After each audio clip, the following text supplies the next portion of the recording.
My MIL asked if I'd help set the table for Sunday dinner. I said sure. She handed me a placemat with my name written in pencil, spelled wrong. I swapped it for a custom one I'd brought. It said, "Actual wife, properly introduced." She squinted at it, then set her own name card next to mine. I said, "Cute." A match set. I never thought a simple Sunday dinner could expose the cracks in my marriage and reveal the true nature of the family I had married into. It all started in Charleston, South Carolina, a city where history lingers in the air and traditions run deep. My husband, Daniel, and I had been married for 3 years. Our relationship was built on love and mutual respect. However, there was one constant strain: his mother, Margaret. From the moment we met, Margaret made it clear that I was an outsider.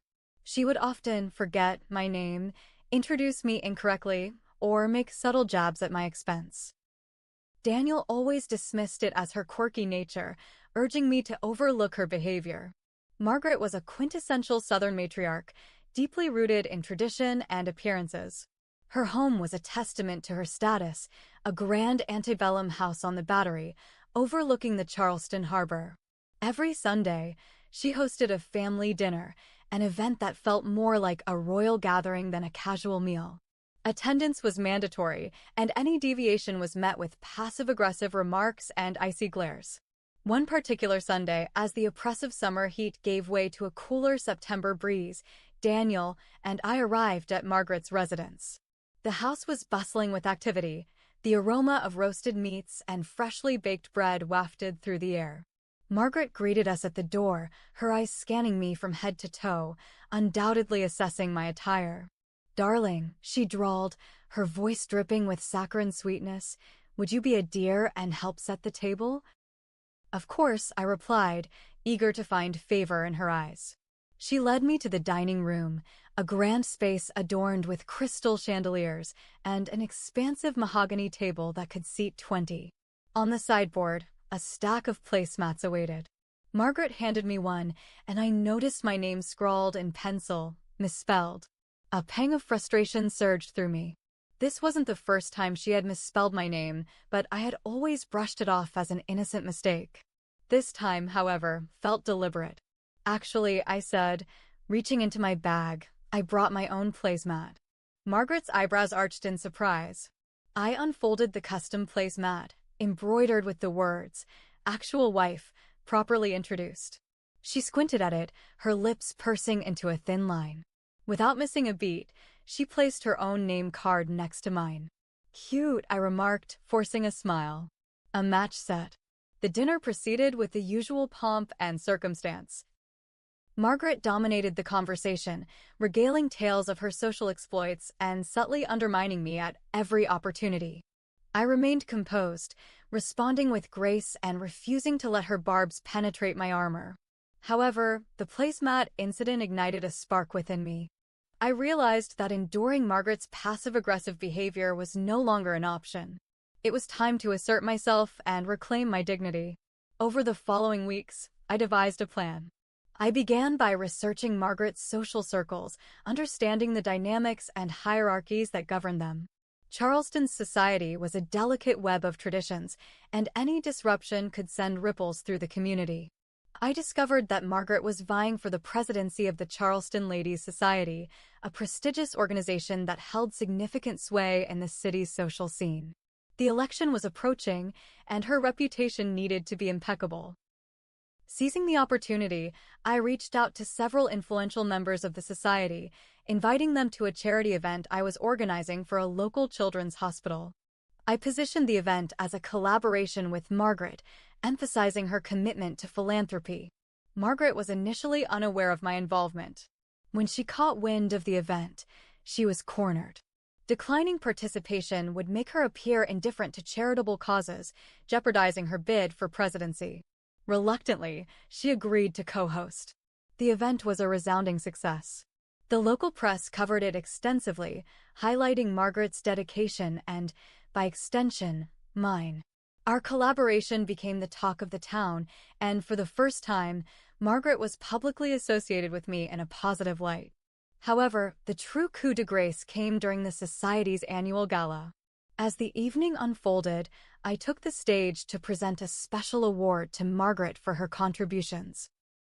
As I spoke, I unveiled a slideshow showcasing moments from the charity event, each photo capturing Margaret and me working side by side, united in purpose.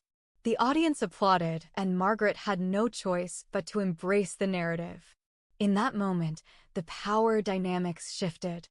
I had asserted my place not only in her family, but also in the broader community. From that day forward, Margaret's demeanor towards me changed. The passive-aggressive remarks ceased, and while we would never be the closest of friends, a mutual respect was established. After that charity event, I thought maybe things would get easier. Margaret wasn't nice, not exactly, but she wasn't outright cold either. I figured we had reached some sort of truce. I was wrong. 3 Sundays later, Daniel and I showed up for dinner like always. I had no idea what I was walking into. When I walked into the dining room, I froze. Margaret had set the table and made new custom placemats.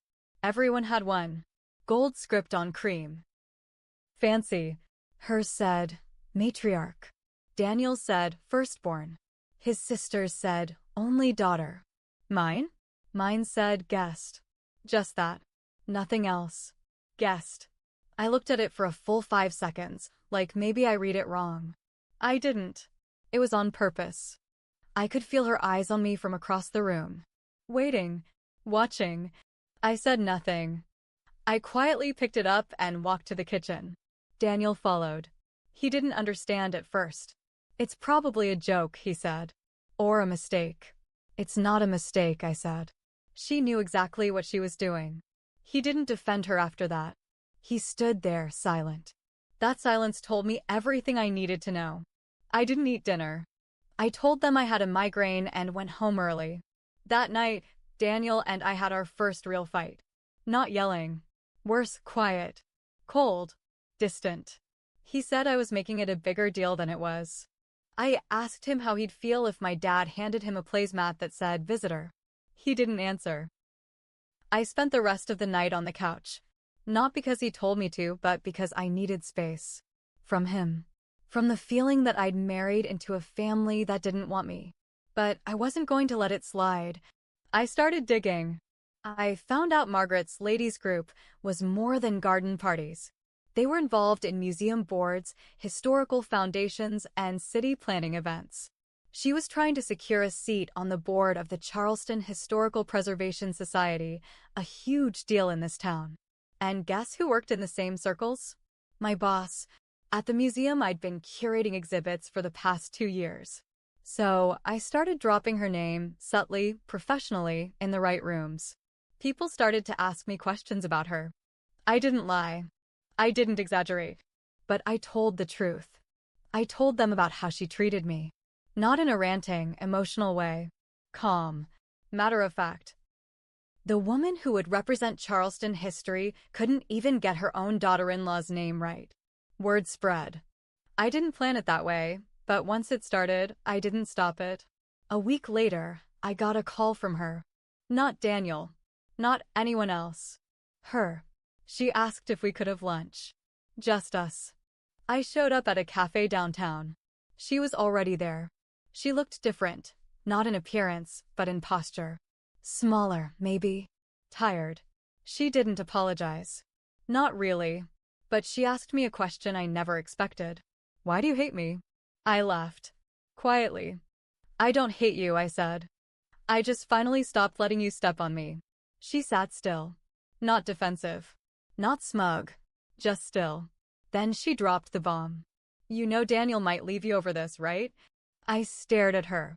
She said it without anger. Like it was a fact. He'd have to choose, I said. And I think you know that too. That night, I told Daniel everything. What I'd said. What she said. He didn't say much. Just nodded. Then asked, do you regret marrying me?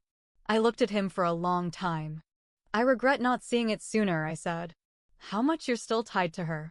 We didn't talk much after that. But the silence felt different. He wasn't angry. He was thinking. Processing. We went to bed without touching. And then the package arrived. Brown box. No return label. sent to my name. Inside? My original embroidered placemat. The one that said, "Actual wife, properly introduced." But this time, someone had stitched something underneath. In red thread. Not for long. When I saw the red stitching on the placemat, my stomach dropped. It wasn't just passive-aggressive anymore. This was a threat. A quiet, calculated threat, and it was meant to scare me. I didn't say anything to Daniel at first. I needed to think. I needed to be smart. I put the placemat in a Ziploc bag and stuck it in my closet. Then I checked the security camera footage. We live in a townhouse, quiet neighborhood, but I had a Ring camera installed out front for packages. When I reviewed the footage, I saw it. A figure in a wide-brimmed hat, sunglasses, long trench coat. Middle of the afternoon, fast drop-off, face mostly hidden. But not completely. It was Daniel's sister. I didn't confront her right away. I wanted proof. I waited until the next Sunday dinner. I walked in, calm, sat down. Everyone was polite. Margaret was playing nice again, not warm but civil. Her way of pretending things had never happened. Halfway through the meal, I said, "Oh, thank you for returning my placemat." The table went still. Margaret blinked. "I'm sorry." I reached into my purse and pulled out the Ziploc bag, red thread and all. I set it down like a dealer throwing cards. I assume it was meant for me. Though next time, you might want to tell your daughter to avoid my front camera.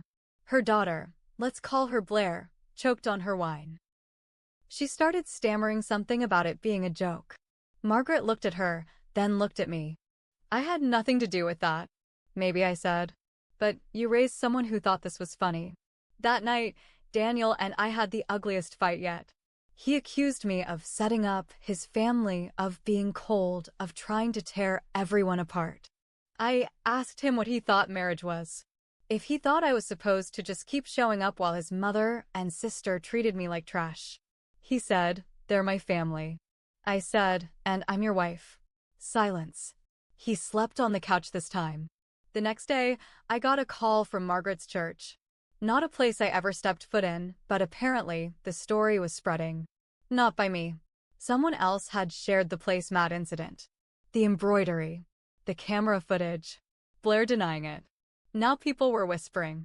Margaret's position in the church committee was in question. Apparently they didn't want drama. I didn't feel victorious. I felt tired. Then I got a text from an unknown number. "You should be careful who you embarrass. People talk. Mistakes get made." I blocked the number, took a screenshot, and finally went to the police. That's when it got worse. While I was filing the report, I found out that someone had requested a background check under my name. Online. Using my maiden name and my social security number. It didn't go through, flagged as suspicious, but the attempt was there. Whoever did it knew enough about me to try. Now it wasn't just family drama. It was personal. I froze my credit, locked down every online account, changed passwords. I even told my job, just in case. When Daniel got home, I told him everything. The text, the background check, the police report. He sat down, pale. And then he said something I didn't expect. "I think my mom's friend Gina might have done it." "What?" "She used to work for a credit bureau. She's shady. Margaret asks her for stuff sometimes. She helped Blair with a loan once that she shouldn't have gotten." I stared at him. "You think your mom asked a friend to dig into me?" He didn't answer. He didn't have to. And here's where it gets even messier. Because a week later, Daniel's work laptop got flagged by IT. Someone had logged in at 3 a.m., used his credentials, and tried to access HR files. He swore it wasn't him. He said he was asleep. But the IP matched his home. They suspended him, pending investigation. I told him to get a lawyer. He refused. Instead, he asked me if I had done it. If I was trying to bring the whole family down. That's when I stopped trying to protect anything. I told him he had two choices, either stand up for me or get out of my way. He said he needed time. I said he was already out of time. Daniel didn't move out right away, but he might as well have. We barely spoke. He stopped going to Sunday dinners, stopped texting his mom. He said it was for me, that he needed to sort things out. But I knew what that meant. He wasn't ready to choose.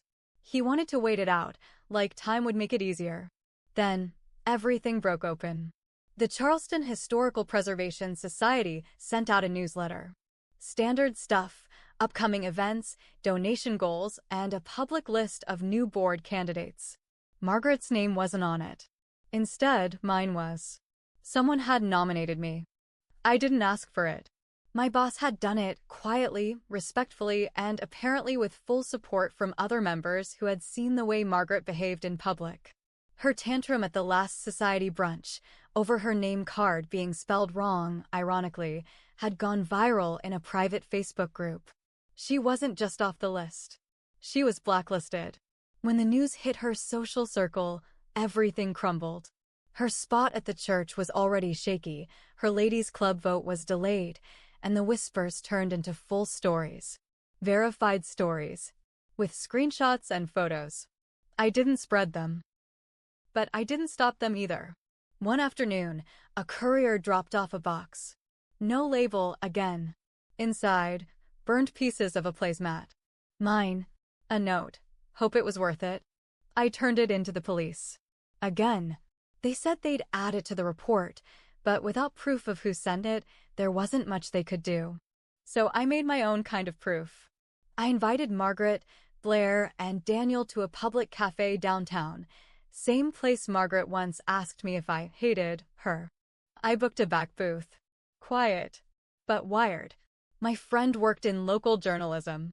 Not big time, but enough to know how to record audio. I told her to sit nearby. Margaret showed up in pearls and red lipstick. Blair had her phone out the whole time.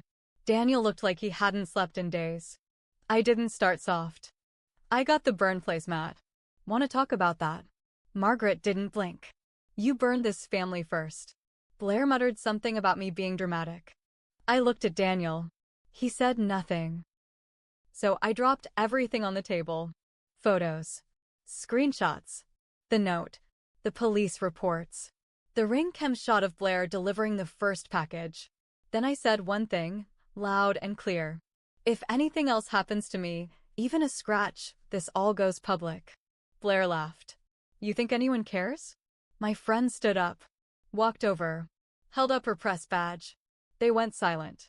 Margaret stood up and left without a word. Blair cursed at us. Daniel just sat there. 3 days later, I filed for divorce. Not because I hated Daniel, but because he watched me drown in his mother's war and never once threw me a rope. And here's the kicker. A month after our divorce was finalized, I got invited to speak on a podcast about toxic family dynamics. It blew up. People reached out. Women from all over Charleston. Some who knew Margaret. Some who had been treated the same. I never said her name, but they knew. A year later, she sold her house and moved to a retirement community out of state. Blair tried to sue me for emotional damage. It didn't stick. Daniel moved to Atlanta. I kept the play mat, the burned one. Framed it. Hung it in my office under the words, actual wife. Properly introduced. I won't lie. I made mistakes. I stayed too long. I let myself shrink to make room for their egos. I let love blind me to loyalty. But in the end, I stopped being quiet. I stopped being polite. And I stopped letting anyone, even the man I married, confuse love with submission. They thought I was just a guest. They were wrong. I was the storm that tore the whole house down.